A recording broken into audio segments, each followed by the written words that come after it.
A few words to welcome you to the workshop on individuation and permanence of objects, sponsored by the Philosophy Department of the Metropolitan University of Mexico City, and also by the postgraduate program in the Humanities of the Department of Philosophy, the area of Philosophy of Sciences and Language, which is coordinated by Dr. Max Fernandez de Castro, who's here. The idea of this workshop came from our discussions in the seminar that we have in the Department of Philosophy at UAMB. We have had this seminar for 4 years, and lately we have been discussing essentialism, and the natural development of these discussions was this event. So we are very proud to organize it. As you can see from the program, you probably have it already, we'll have a full day today, conference 2 in the morning and 2 in the afternoon, and half day tomorrow. So our first speaker is Professor Bob Hale from Sheffield University. We're very pleased to have him here. Among his interests are the philosophy of mathematics, philosophy of modality, essentialism, and this morning he is going to talk about essence and existence. There are handouts there. The handout is a bit long, 8 pages, but he's going to talk from the handout, so please welcome Bob Hale. Thank you very much. Can everybody hear me okay? Yeah? Yeah. Good. Okay, well, it's I'll stand if you don't mind. It's a great pleasure to be here back in Mexico City. I was here about 2 years ago and very enjoyable workshop then, and I anticipate another one now. So I should like to thank Silvio and Victor especially for organising this workshop and inviting me to speak at it. So my plan today, a little while ago I published a book defending what I call an essentialist theory of modality. Already, mainly from reviews of the book, I've come to think that some of the things I said were less than satisfactory. So I've started to rethink some of the arguments and issues in the book, and I want to talk about one of them in particular today, which I think I got partly right and partly wrong. So I'll try to stick more or less to the handout.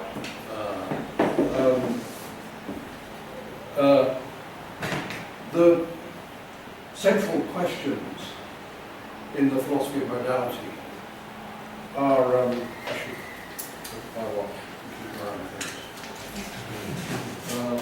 If I talk for a bit under an hour, maybe, is that okay? 1 hour. Yeah. I think the central questions in the philosophy of modality were very forcibly put a long time ago by Michael Dummett in an article on Wittgenstein's philosophy of mathematics. He asked, more or less in these words, characterized the problem of necessity in these words as what is the source of necessity and how do we recognize it? So there's a metaphysical problem. What is the basis or ground or source of necessity and by implication possibility? And that's the metaphysical question. And then there's an epistemological question about how we know about what's necessary and what's possible. In particular, how we know about what's possible in cases where the possibilities in question are not realized, not actualized. I mean, obviously, you know that it's possible that I'm standing here because I am, ab esse, ad posse, valid consequentia, as the medievals would say.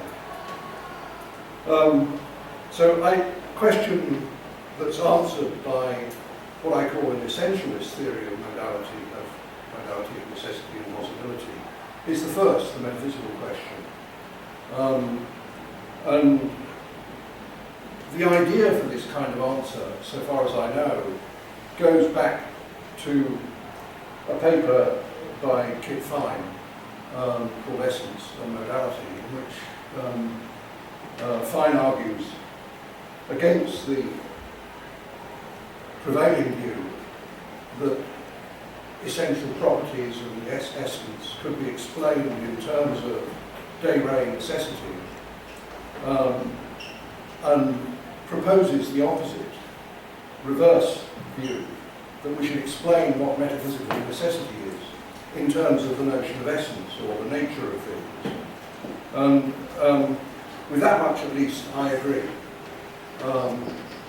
Although I think the particular theory that I put forward in the book I referred to, Necessary Beings, differs quite significantly in some respects from the kind of view that Kit Fine has.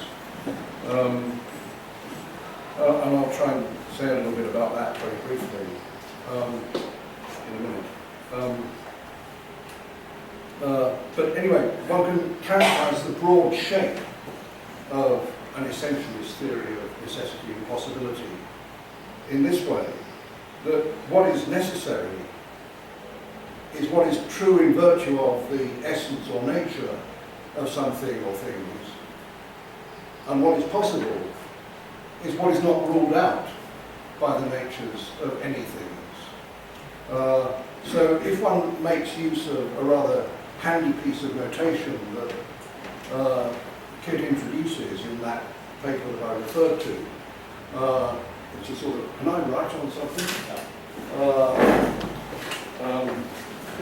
So he uses this. Be able to rub it off here if I write on it. Yeah, Yeah, fine. It's okay. It's not a permanent marker. no. I don't want to ruin it. So he writes this to mean it's true in virtue of the nature of X that P. And I'm going to use that notation. Whether I'm using it the way he wants to use it is not, well, I think there may be some reason to think that I'm not. Anyway, if we make use of that notation, and we just use the plain box to represent metaphysical necessity, the plain diamond to represent metaphysical possibility, then according to the essentialist theory, according to an essentialist theory, it's metaphysically necessary that P, and it's box P, just in case there are some things, x1, x2, x3, x4, xn, such that it's true in virtue of the nature of those things, x1 through to xn, that P. And it's possible that P, if they don't exist, x1 to xn, such that it's true in virtue of the natures of x1 through to xn, that not P. In other words, there aren't any things whose natures rule out as being the case of P. So that's the broad shape of the theory. But that leaves open some important questions. Two of the most obvious questions, and perhaps the most important questions, are these. First of all, what do the x1, or what does x vary over? What are the things in question whose natures are important for determining what's necessary and what's possible? And the other question is, what is the structure, what is the logical form of a proposition like this, or in English, a proposition to the effect that it's true in virtue of the nature of X that P. The minimal or austere interpretation says that it has no structure except what's on display. Right, so there's just X here which varies over or names some entity, and P, which stands in place of some proposition. Those are the only variables. That's on the austere interpretation. But on a more generous or richer interpretation, you might think there's rather more structure than that. That the structure, which we could put it, if we write it in the words in English,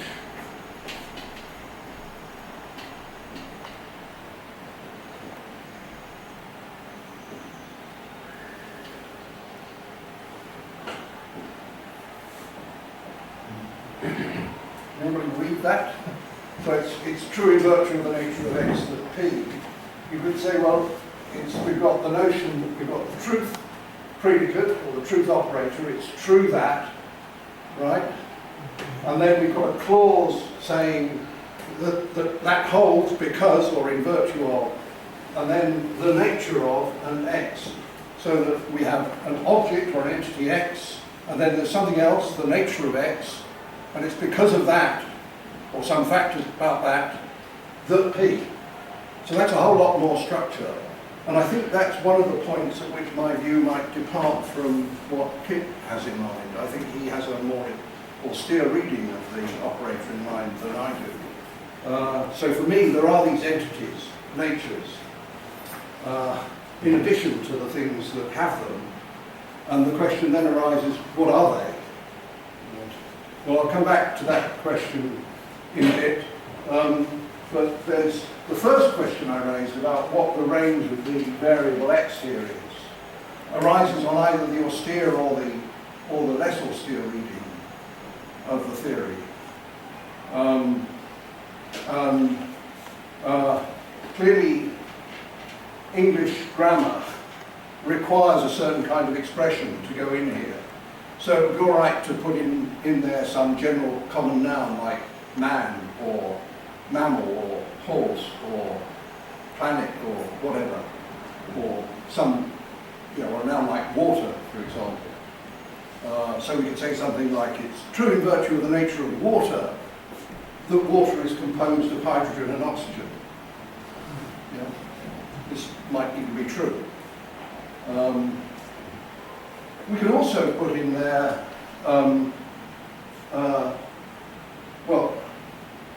we could put in there proper names of individuals. So we might say something like, it's true in virtue of the nature of Aristotle that Aristotle is a man or a human being. But we couldn't put in place of X expressions of another grammatical type, like we couldn't put predicates or verb phrases. They just wouldn't be grammatical. So in order to ask about the nature of properties or relations, we would have to use some nominalization. So we might say, it's true in virtue of the nature of being red, that red is a colour. Or it's true in virtue of the property of being red, that red is a colour. Actually red is not a very good example, because we have in English at least the possibility of using the word red both as a noun and as an adjective, so it's a rather poor example. But wisdom would be a better example. It's true in virtue of, I can't say it's true in virtue of the nature of is wise, so that's just not grammar. I have to say something, it's true in virtue of the nature of wisdom that, and so on. Now, the case that is most important to me today is the case where we fill the blank here with X by the name, by expression standing for some individual, like Aristotle or Socrates, or the Tower of London, or something like that. Okay, so this theory, the essentialist theory of modality, I'm understanding now on the less austere reading, where we're taking the notion of natures rather more as separate entities from the things that have natures. And so one of the questions that arises is how the nature of something is related to the thing whose nature it is. And in particular, does the nature of Aristotle, for example, depend on Aristotle for its existence? Or could Aristotle's nature exist even if Aristotle didn't exist? So that's an important question here. Now,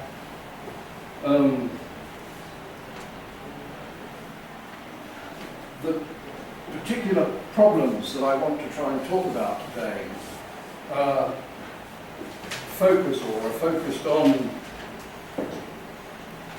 that part of the essentialist theory that relies on the natures of entities like Aristotle, which, at least on many people's view, exist only contingently. That is, although Aristotle existed, he might not have done. There might never have been such a person as Aristotle. That's a sort of widely held view.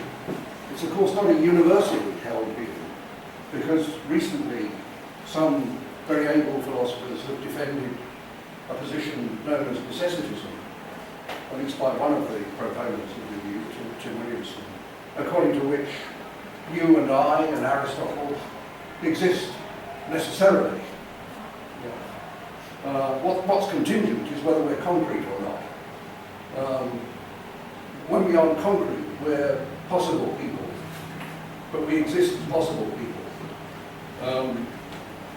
Right, now, I am not sure whether necessitism is the right view to take or not. My inclination is to think that what you might call the common sense view, contingentism, the opposite, is right, and that there are objects which exist only contingently, that might not have existed. And the view has another half, that there might have existed things that don't actually exist, so that there might in a sense have been more objects than there are. For example, there might have been horses that are distinct from any of the actually existing horses. That is, any of the horses that do exist, or have existed, or even will exist. So, in particular, I want to work with a particularly strong form of contingentism, on which not only do certain objects exist contingently, but also the natures of those objects exist contingently. So this view contrasts, for example, with a view like that of Hale and Plantinga, according to which the essence of Socrates is something that exists even if Socrates doesn't exist. Essences exist necessarily, on his view, all of them. Well, I'm not going to argue against that view, but I think a much more natural view to take, and a much more plausible view, is that if there are essences of things like Aristotle and Plato and Socrates and so on, these depend for their existence on the existence of certain contingently existing individuals. Maybe Aristotle's essence doesn't depend on Aristotle's existing, but it's plausible that it depends on the existence of some other contingently existing beings. For example, you might think that it's of the essence of Aristotle to have originated from certain other human beings, Nicomachus and Phaestus, and that if either of them hadn't existed, Aristotle wouldn't have existed either. I mean, you might have a more sophisticated version of this view on which what he actually depends proves his existence on is a particular egg and a particular sperm. But I'm just going to work with the sort of plain common sense version of the view in which it's his mum and dad, Nicomachus and Phaestus. That's about all we know about him. Well, not all. It's about all we know about his origin.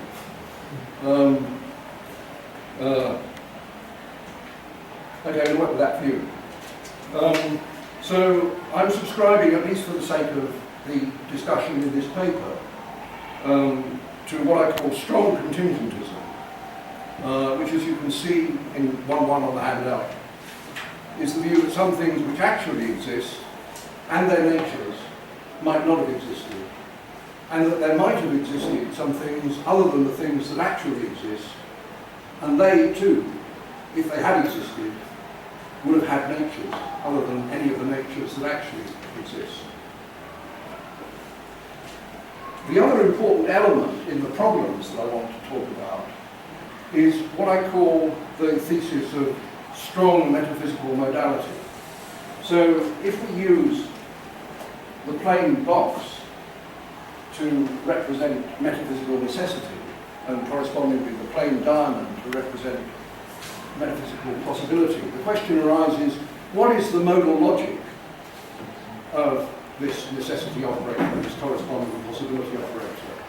And the view which I think is correct, and for which I've argued in the book I referred to, is that it's the strongest possible normal modal logic, S5. Right? Now, the problems I want to talk about, arise from this combination of strong contingentism with the thesis of strong modality. And some people have argued since the book was published that this is an unstable combination, that one can't combine these two things together. And it's certainly true that there's a serious difficulty that needs to be addressed. In fact, there's more than one. So I'm going to try and talk about those. So first of all, let me introduce the problems. There are really two problems that we need to separate. Okay, so first of all, there's the suppose that the essentialist theory of modality endorses the proposition that it's true in virtue of the nature of Aristotle that Aristotle is a man. The theory itself says that that something is necessary if and only if it's true in virtue of the nature of something. So it looks as though it will follow from that, together with the proposition that it's true in virtue of the nature of Aristotle that he's a man, that it's necessary that Aristotle is a man. And at least on one plausible reading, the proposition that it's necessary that Aristotle is a man entails the proposition that it's necessary that Aristotle exists.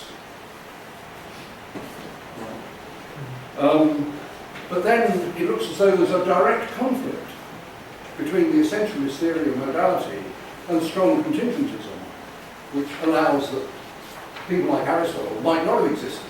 Their existence isn't necessary. So that's the first problem. The other problem is a little bit more complicated, but this is over page 112. The problem that arises over the contingent existence of certain natures. So, by strong contingentism, some actually existing natures might not have existed, and there might have existed natures other than any of those which actually exist.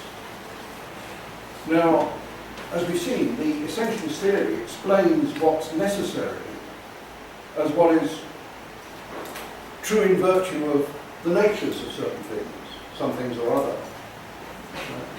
Now, suppose that certain natures actually exist, then it will be true in virtue of them that P, say.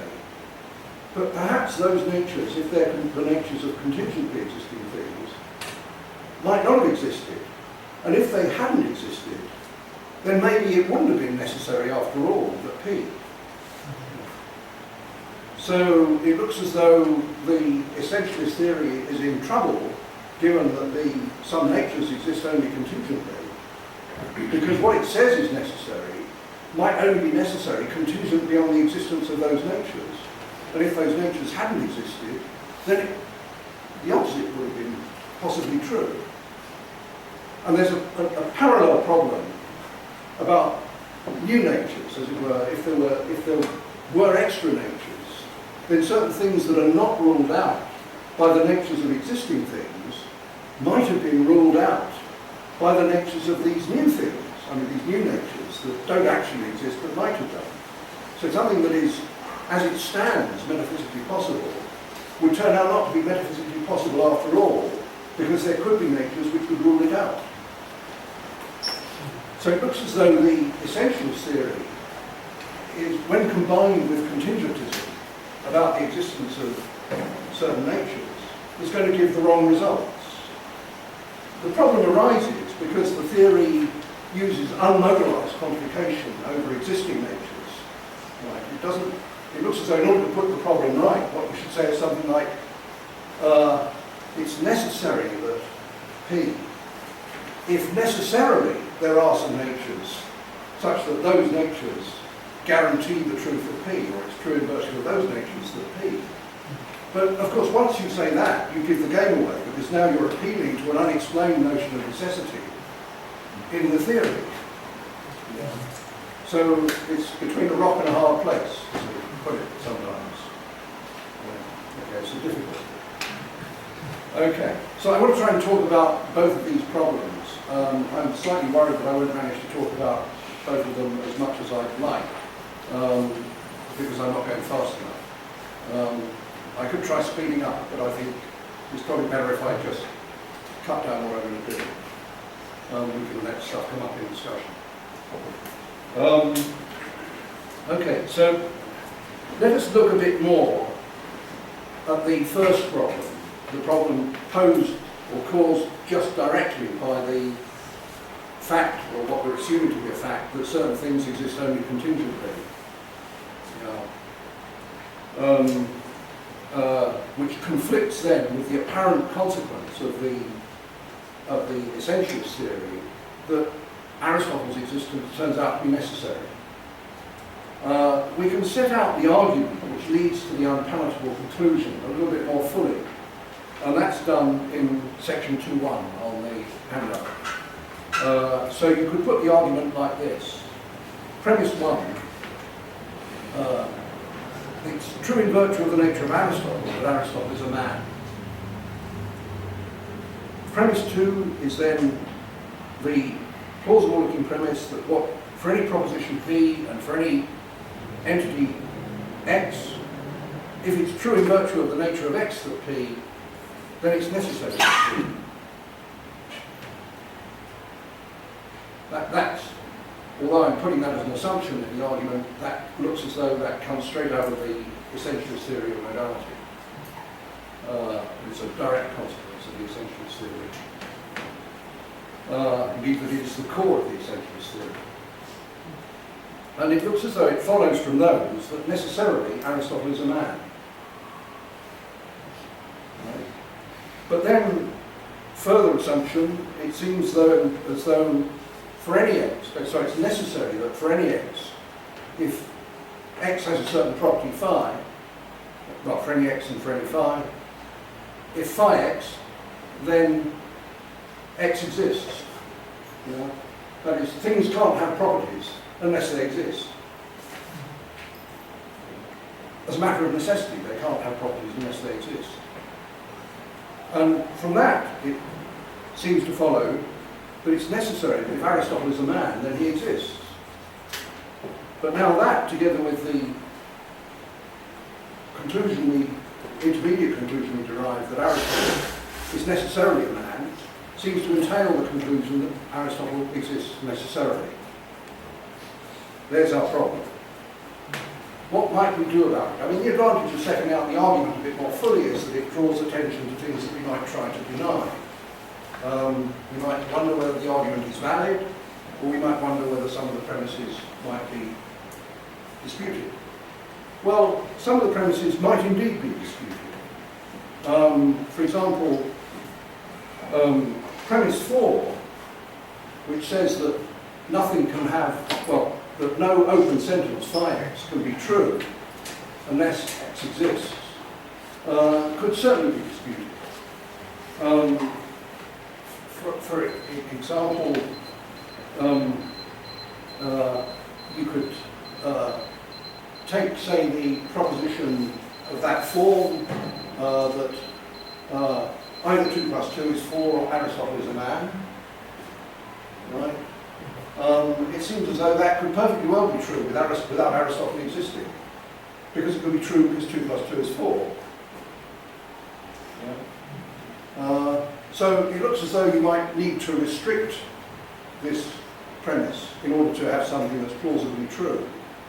It would also be disputed by people of a sort of Meinonian frame of mind, Meinon himself, or Graham Priest, for example, who would want to draw a distinction between being and existence, or between the use of what we call the existential quantifier and what he calls the particular quantifier. So he would say that there are things that don't exist. For example, Sherlock Holmes is, in some sense, but he doesn't exist. So that existence is not a necessary condition for the truth of predications concerning anything. So you might need to restrict somehow the premise. Well, I don't the priest is right, but I don't want to go into all that. The other point is certainly solid, that it's not in general true that a proposition can't be true unless the names occurring in it refer to things. So you do need to have some sort of restriction here, maybe to atomic sentences or maybe to something a bit less restrictive than that. That doesn't really matter here. My point is that even if you do impose such a restriction, it looks as though that our problematic sentence is going to qualify as one of the sentences to which the restrictive principle will apply. That is, Aristotle as a man is hardly an example of the kind of proposition with regard to which Priest or Minon would want to say, well, that's true, it doesn't require that Aristotle exists. Yeah. I mean, Aristotle is very different from Sherlock Holmes. I mean, Sherlock Holmes is a character in fiction, and Aristotle isn't, as far as I know, anyway. So it's not one of the cases, and it's on the face of it not a complex proposition that could be true because of the truth of other components. So it looks as though it's going to get past any restricted version of this principle. So that way out doesn't look too promising. Rejecting premise 2 in the argument doesn't look too clever if you're a defender of the essentialist theory, because it is the core of the essentialist theory. It's tantamount to rejecting premise 2 would be tantamount to abandoning the essentialist theory, so I'm not going to bother with that. There's a somewhat more subtle difficulty concerning the moves of universal quantifier elimination that are needed in using premise 2 and again premise 4. These moves are perfectly okay in classical quantification logic. The argument is fine. But there are good reasons why a proponent of the essentialist theory, who thinks that the logic of metaphysical necessity is a strong modal logic S5, or actually even something weaker, they have reason to resist the use of straightforward classical quantification theory. Because even if you take the very weak modal logic K, and classical quantification theory, you can prove that everything necessarily exists. Yeah. I can go into the detail of that later if anyone is interested, but I mean it's just straightforward. So what is, well, a plausible move here for a defender of the kind of view that I'm suggesting, this combination of S5 with the essentialist theory, would be to insist that the underlying quantification logic should be a free logic, logic in which there are no existence assumptions, so that the quantifier rules require supplementary premises asserting the existence of the relevant entities, terms for which are going to appear in instances of steps of universal quantifier elimination and correspondingly for steps of existential quantifier introduction or existential generalization. Now, that raises the question about the step, say, well, the argument that takes you to the conclusion that Aristotle is necessarily a man, and that's going to involve steps of universal quantifier elimination, which will require a supplementary premise asserting Aristotle's existence.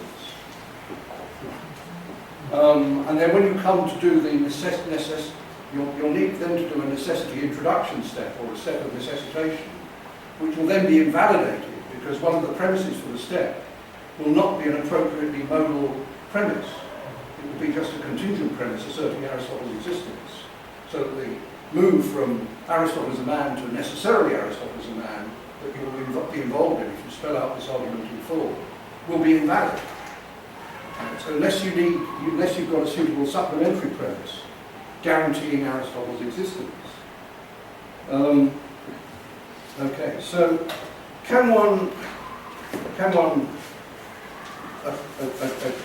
get such a supplementary premise? Well, you might think that actually such a premise can be obtained as a consequence of premise 1 in the argument as originally stated. So if it's true in virtue of, I mean, whether or not it follows directly from, it's true in virtue of the nature of Aristotle that he's a man, it surely, that he's necessarily a man, it surely follows at least that he is a man.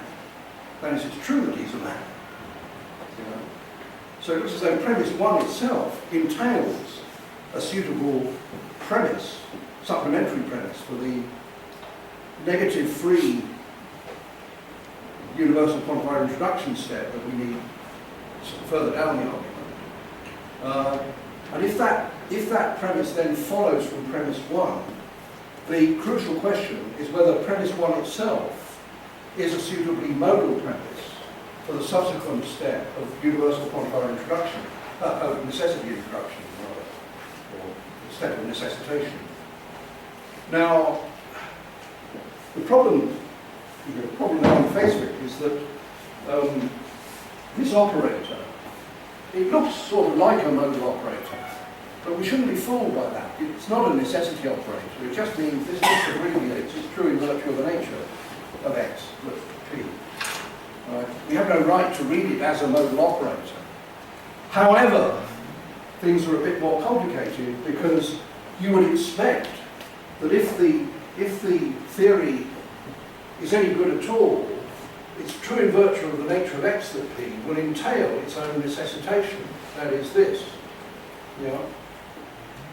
I mean, that is, it looks as though it ought to be the case that if something is true in virtue of something's nature, then it's necessarily the case that it's true in virtue of that thing's nature.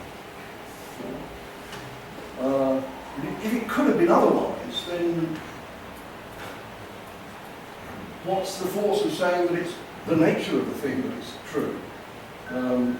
Like some things might change their nature. That doesn't seem like a very plausible view at all. And if premise 1 really entails this, then it indeed is suitable as a suitable premise for the later step of necessitation in the argument. That then really directs attention to where the real problem with the argument lies, namely with the logical form of premise 1 in the argument.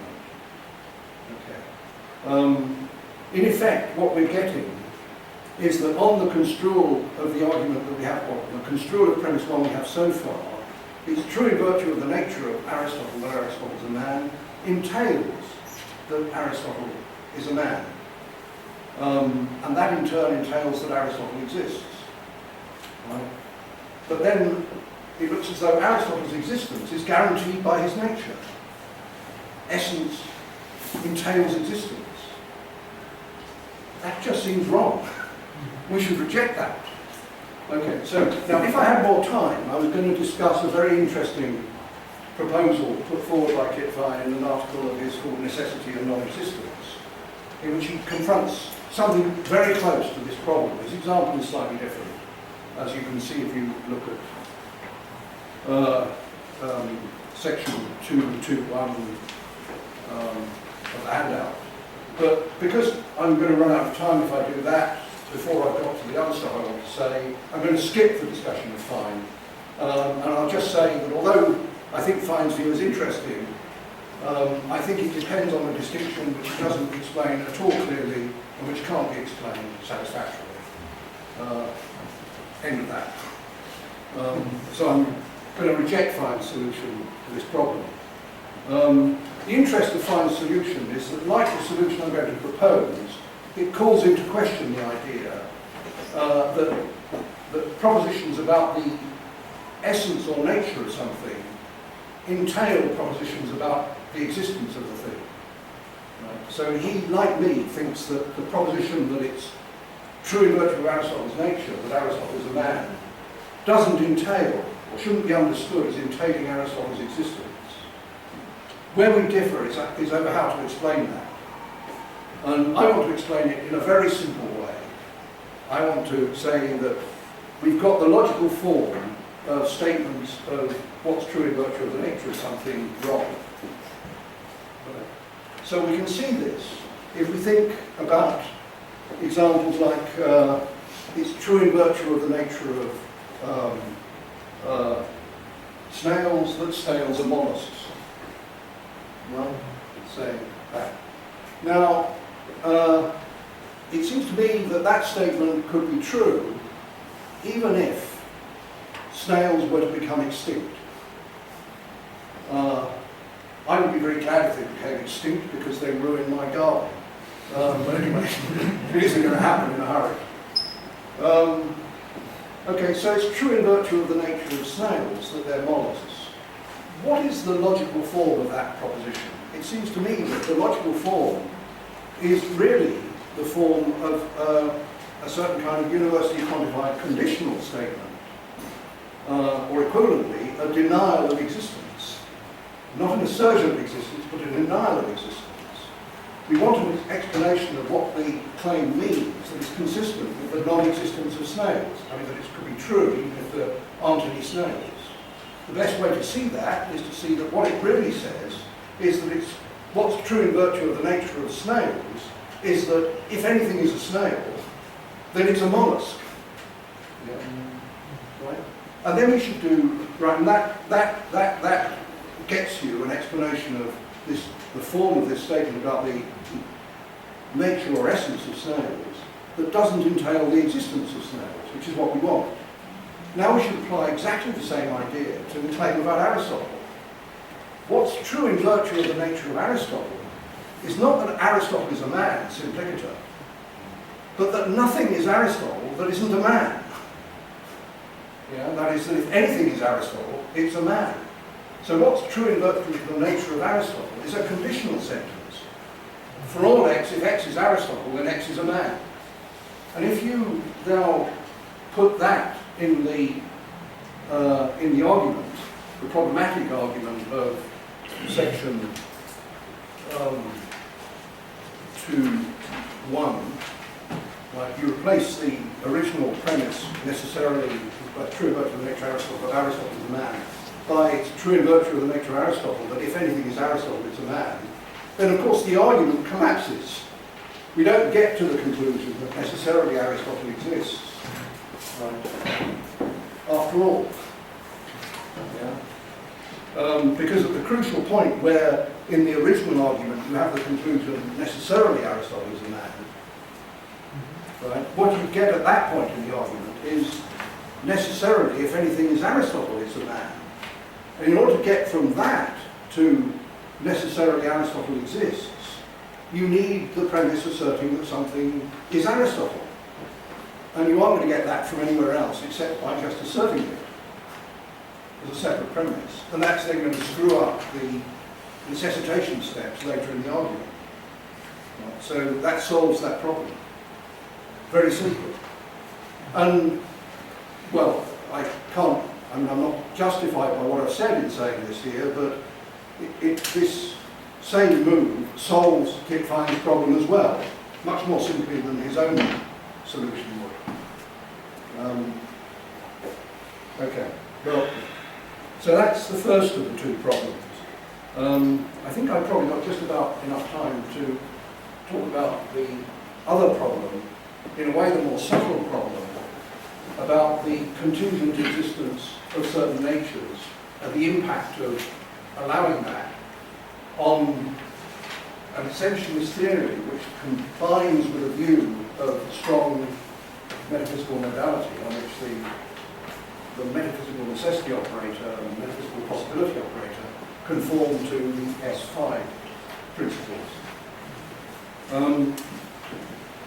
Right, okay. So this is a somewhat more complicated problem, and I do need to say a bit about the background. I mean, first of all, the problem has two parts, as I explained. There's the problem that arises because certain things that actually exist, in particular certain natures that actually exist, might not have existed. And that seems to have the consequence that certain things which are necessary might not have been necessary.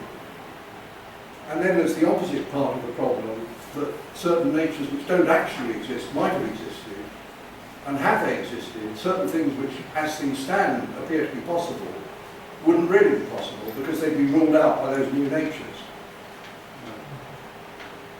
Okay, that's two parts of the problem. Now, there are some points that are common to the solution of both parts of the problem.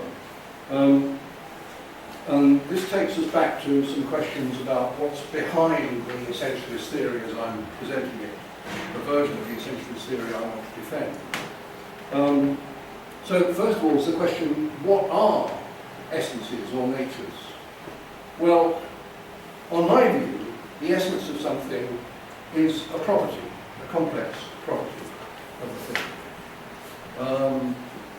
It's the conjunction of all its essential properties.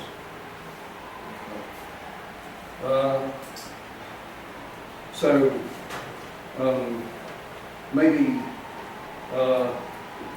if we take, say, geometrical figures like being a square or being a circle, the essence of squareness, or being a square, is the property of being a closed plane figure with four sides of equal length meeting each at right angles. Or you take a circle, then a circle is a plane figure, again a closed plane figure, composed of all the points in a plane equidistant from a fixed point in the plane. So this is complex property, being a plane figure composed of points in the plane equidistant from a fixed point in the plane. That's the essence. It's a property. Okay, so what about the existence of properties? How should we think of that? Well, in general, I would hold that the existence of a property doesn't depend on its having instances. So that there is, for example, the property of being a dodo, although there aren't any dodos. It's a perfectly good property. So this is, if you like, a Platonic view of properties. I mean, Aristotle is usually thought to have held that properties or universals only exist via their instances, so that if you knock out all the instances, the property goes, or the universal goes. Universalia in rebus. Well, the opposite view, the universalia ante-rem view, is the view that seems to me to be much more plausible. And to that extent, it's Platonistic, Platonic. In fact, my view goes somewhat further than that. It consists of what I call the abundant or deflationary conception of properties, on which the conditions for the existence of a property are very undemanding, very weak. All that's required for the existence of what I call a purely general property is that there be a predicate with a reasonably well-determined satisfaction condition. So, roughly speaking, the existence of a phrase like is an elephant, as long as that's attached to a definite meaning, so there's a condition for it to apply to things, that's enough for the existence of the property of being an elephant. They don't have to be elephants. Near enough, you just have to have this meaningful phrase, where meaningful means having a well-understood satisfaction condition. Okay, so it's a very weak requirement for the existence of properties. This contrasts very sharply with the so-called sparse theories of properties advocated by people like David Armstrong and David Lewis, who think that the only properties that really exist are these physically fundamental properties that determine everything else in the universe, mass and charge and stuff like that, and everything else is just, talk. Well, I think that view is exactly wrong, and that we should start with a very weak notion of properties. Nothing's wrong with carving off more restrictive notions of properties for particular purposes, but the place to start is with a very weak or deflationary notion of property, on which the conditions for the existence of a general property are very undemanding.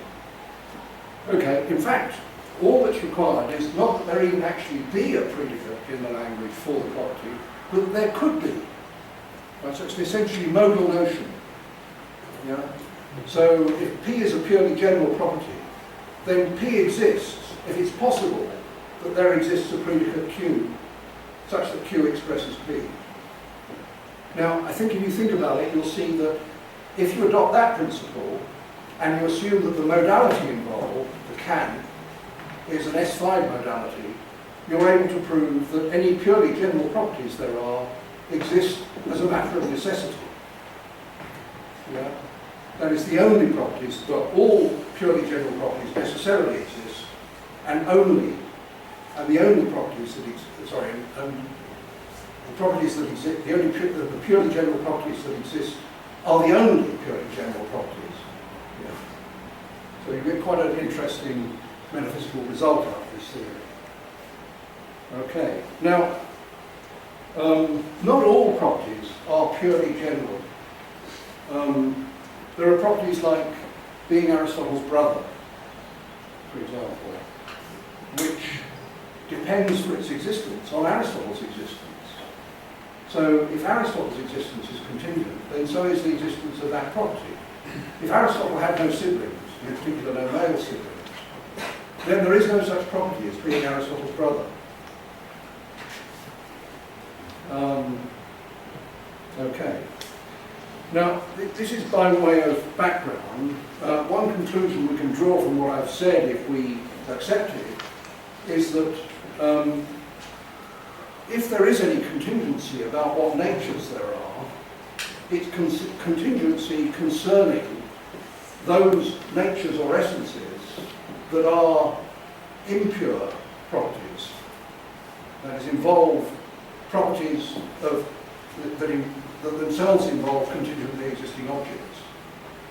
Properties like being the son of Nicomachus and Phaestus, in the case of Aristotle, for example. That sort of property would be one of the properties that might not exist, wouldn't have existed if either Nicomachus hadn't existed or if Phaestus hadn't existed. Okay. Now,